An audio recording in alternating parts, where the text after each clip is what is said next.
Looking for some prospects to stash for a dynasty league or keeper league? Let's take a look at the StatCast data on Prospect Savant and see how the latest top prospects are doing. So what I love about the new Prospect Savant, if you've seen my other videos, is that they now cover every single league from rookie ball all the way to AAA, and they give you whatever data they have. They don't always have StatCast data for exit velocities at every level, but they give you the data that they have.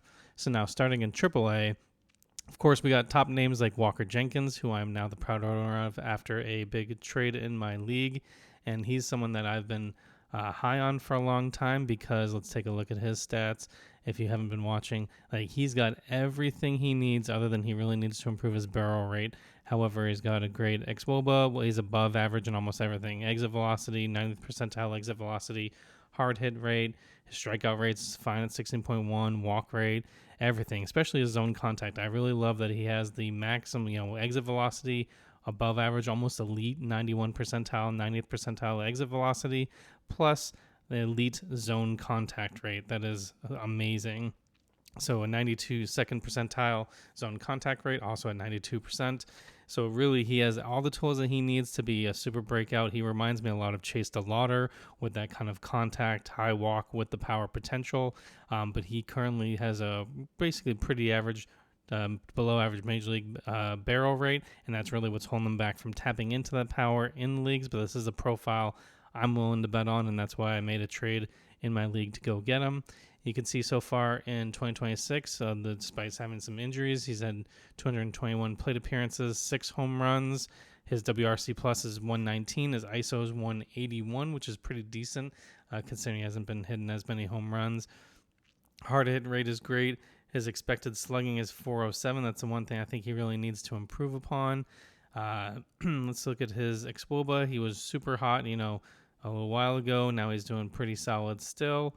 And now this is kind of when you look at how his data compares. Now, obviously, it's easier to hit AAA pitching, so whether these really translate. But if he could produce the numbers he's doing at AAA in the majors, this is how he would do versus major league hitting. He would definitely be elite for almost everything, except, again, this barrel rate being below average at this point.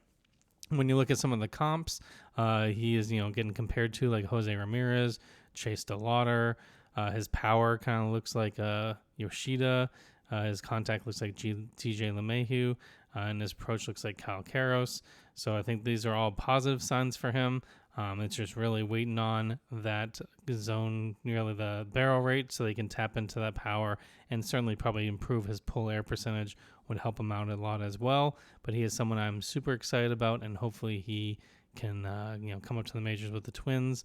But now someone I really wanted to talk about who's kind of flying a little bit under the radar but was picked up in my Dynasty League is Luke Adams and the Milwaukee Brewers.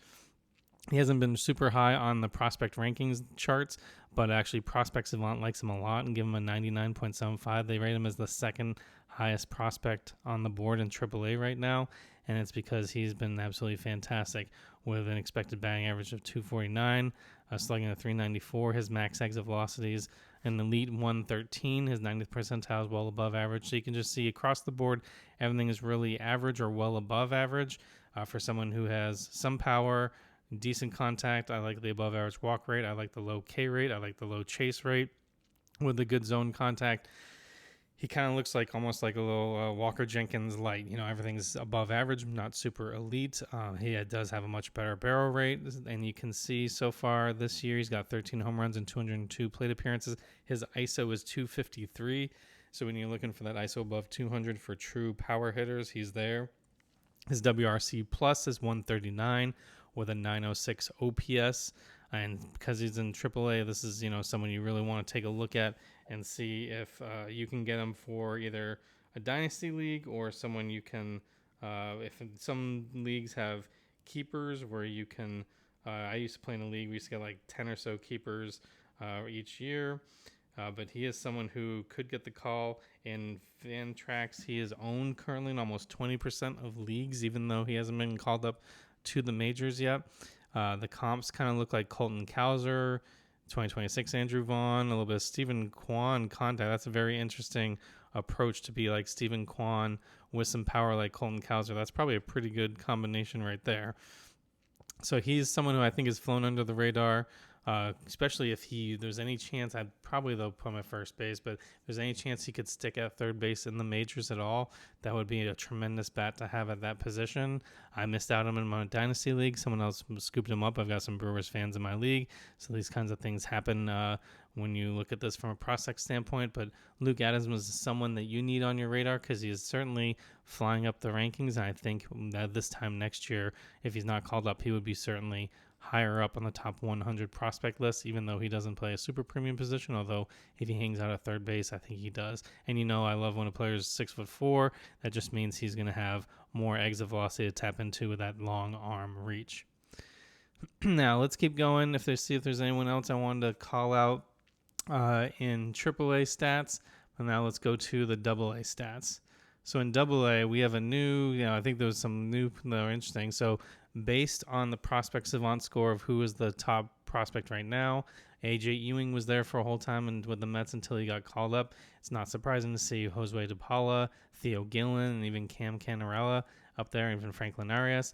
But the new name is Mitch Voigt. So he only has 56 plate appearances at AA, but their Prospect Savant really likes what they're seeing in his data. So let's take a look. Small sample size, of course, is going to be the risk, and I'll show you why. But his Prospect Savant scores on fire at 100 because his xWOBA, or his weighted on base average, is 613 right now. His WRC plus is 280. His ISO is 289. Everything is super elite so far, and only 56 plate appearances, of course. His zone contact looks great, so he is absolutely completely on fire, especially for a middle infielder. Let's take a look. He only has one home run in those 56 plate appearances, but he has a fantastic elite walk rate of almost 18% and only 10% K rate to support it. He is hitting like Mookie Betts in the minors. His approach looks like Aaron Judge. And if he were to translate it to the majors, everything would be super elite as well. But let's take a look back here and take a look. So this is, of course, small sample size, but I want to show you his high A data. So far this year in high A, things were a little bit more, average to slightly below average. So his ISO was only 154, not, above 200. His WRC plus was 102, pretty average. His K rate was still pretty solid. So everything was pretty average across the board, but nothing really to write home about. But on AA so far, he's breaking out. So this is someone I would put on your watch list and just take a look, especially if you need any middle infielder help. I certainly need second base help behind Luke Keyshaw, so I may take a flyer on him if a spot opens up on my roster. But his chase rate was a little higher, a little more average of about 28.6%. Let's see if they did the comparison. They did his AA percentiles instead of his single A percentiles. But you can see his zone contact was 85%. His BABIP was 278. His ground ball was pretty solid, only 42%. That's pretty good. His weighted on base average was 344, but it certainly wasn't as good as high A for him. But he is absolutely on fire in AA, so maybe something just clicked for him. At only 21 years old. So Mitch Voigt is someone I think you should start putting on your radars. Just kind of keep an eye on him. He's probably going to finish out the year at AA since he just got a look there. So he is someone that probably could climb up the rankings before next year. So you may want to keep an eye on him or stash him if you have some deep bench, because this is totally interesting. It's very rare to see this kind of data. If this was the only data we had for the entire season rather than that pretty average high A data, I would certainly be jumping on him and telling you to as well. But I think it's really, let's just put him on our watch list, see how he does, see if this breakout kind of continues, see if something has clicked for him, or if he's put it together, or if this is just going to be kind of a hot streak for him midsummer and then he will just kind of cool off. Now, let's keep going down the list here. So that was AA, taking a look at Mitch Voigt aligned with everyone else. But now let's go to high A and see what kind of players we should look at in high A. And I'm still just super impressed with what Eli Willits is doing. I think has he since been called up to, he was in A-ball. So in A-ball, Eli Willits so far this year was absolutely on fire. His Prospect Savant score was 99.54. He had some elite weighted WRC plus of 145, ISO right at 200. Everything looked fantastic. pretty average zone contact. That's probably something to watch, but a really good walk rate, average K rate. But now in high A, things are continuing to be very solid for him as well, and that's why he's getting this 100 on fire Prospect Savant score, because his weighted on base average so far in Double A. Let's look at the sample size so far. It is 150 plate appearances in Double A, where he is a 137 WRC plus, 213 ISO. I think that's the most interesting thing. I think one of the questions with Eli Willits is he looked to be a solid, kind of above average guy at the draft across the board. But he is, I think he's definitely over delivering versus expectations for his power potential so far. And to have this elite chase rate, elite walk rate, elite low K rate, elite low ground ball rate, he is climbing up. He's definitely got to be coming in next season like a top 5, top 3 prospect overall in Major League Baseball. And if there's any opportunity for get him and stash him in your leagues for keepers or anything like that, Dynasty, he's probably totally gone in Dynasty because he's always so high in first-year player drafts, if that's what your league does. But if you're in one of those redraft with some keepers, I think it's worth taking a flyer on Eli Willits so you can kind of see if you can carry him over year to year. Now let's look at his comps on his approach. It's interesting. He plays like Miles Mastrobuoni. His approach is like Aaron Judge. And those are all very good comps. And if he was in the majors right now with his current high A stats, he would certainly be doing, elite walk rate. He'd be leading the majors in walk rate, certainly elite K rate, super elite chase rate. So everything looks super promising for Eli Willits. I was a little bit of a doubter when he got picked number 1 overall. I thought it was really more of a cost savings kind of move where they can get him possibly under slot versus some of the other bigger names in that draft. But the Nationals are looking super smart, and he is huge return on investment for them. And I assume they can't be anything but super excited with that draft pick, with what he's currently doing in this year in 2026 across A and high A baseball. See if there's anyone else we want to talk about quickly before we move on. Eduardo Quintero is someone who's very interesting. He is, let's see if he's in high A so far this year. I used to have him. I include him in a trade. I think he is like the overall above average, everything kind of outfielder. I worry that he is blocked. The Dodgers obviously can buy whoever they want, and they do buy whoever they want. So it worries me with all the outfielders that they have, Soroka, DePaulo, stuff like how many outfielders can they truly take? And they did trade some at the trade deadline, but I always worry about where's Eduardo Quintero going to fit. And to me, his overall above average profile kind of reminded me of Ryan Waldschmidt, who I already had, so I did include him in a trade.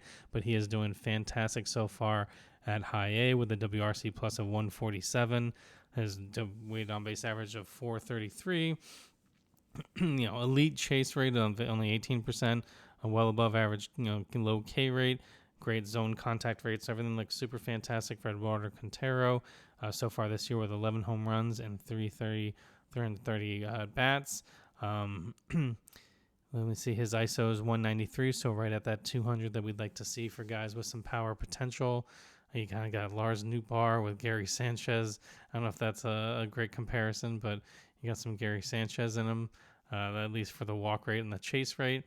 But he is someone I'm keeping an eye on. I'll continue to follow him through his career. He kind of is someone who I think was a little bit under the radar as of last year, but has been rocketing up with his performances so far in 2026. And now let's go to A-ball. See if there's anyone we want to talk to about there. You can see there's Eli Willits when he was there. I'm going to butcher this name, so I'm picking my lead, but Junker Caceres, that's totally not accurate, but I didn't plan on talking about this guy. He was picked up in my league, in a dynasty league. Let's see if his A-ball numbers were better. His A-ball numbers were fantastic. He had some elite numbers here, but you can see so there's some risk with kind of a below average ground ball rate, below average walk rate, kind of an average chase rate. His zone contact was fine. But let's see. So he was definitely getting a lot of attention with his 10 home runs and 197 at bats, 218 ISO, 153 WRC plus in A-ball. But he's since been moved up to high A, and the Statcast data, he's adjustment period. I mean, he's only 18, and he is in high A, so we're going to give him a little bit of a break.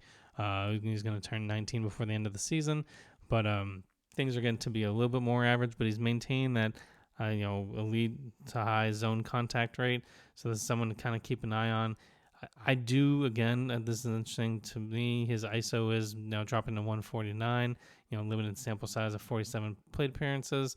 But when you're only 5'10", 168, I do wonder about how much true game power you're going to end up having. He's only 18, so he's got time to mature and grow and continue to get into that.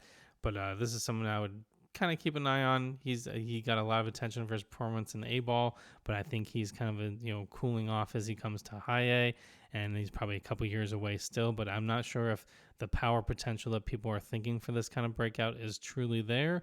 So his walk rate and chase rate starting to slip a little bit. So this is someone who had been moving up prospect list, was kind of a deep sleeper prospect for this year, but this is someone I'm a little bit cooler on right now, even though he got picked up in my league already. And let's round it out by going to rookie ball and see if we can find some interesting names in rookie ball.